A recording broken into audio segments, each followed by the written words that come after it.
প্রকাশ করতে হবে। লড়াই এইখানে বসে পড়ুন সবাই।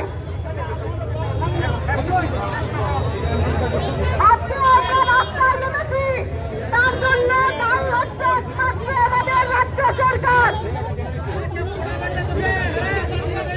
আমরা এখন এখানে অবস্থান বিক্ষোভে বসবো। জানেন না বা জানেনও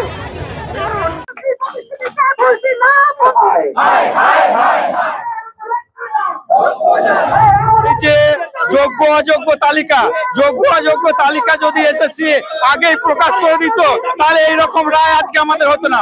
এই যে আজকে রায় অমানবিক রায় আমরা বলবো, যেখানে যারা টাকা নিয়ে অযোগ্যদের চাকরি ঢুকিয়েছে তাদেরকে আজকে সেই নেতা মন্ত্রীরা ছাড় পেয়ে গেল। কিন্তু আমরা যোগ্যতা সহিত 14 বার ভেরিফিকেশন হয়েছে আমাদের, সেই 14 বার ভেরিফিকেশনে আমাদের কোনো জায়গায় ত্রুটি বিচ্যুতি পাইনি। কিন্তু আমাদেরকে আজকে বরখাস্ত করে দিয়ে আমাদের রাস্তায় নামে যাচ্ছে।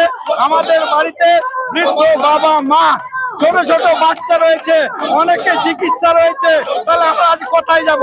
যোগ্য এখনো অনুরোধ যোগ্য অযোগ্য লিস্ট প্রকাশ করে আমাদেরকে সম্মানে চাকরি ফেরাতে হবে।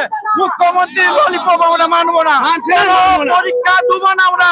আমরা একবার পরীক্ষা দিয়ে যোগ্যতা সহিত চাকরি পেয়েছি, আমাদের সসম্মানে চাকরি ফিরাতে হবে। কোনো ভলেন্টিয়ারি সার্ভিসে আমরা যাবো না।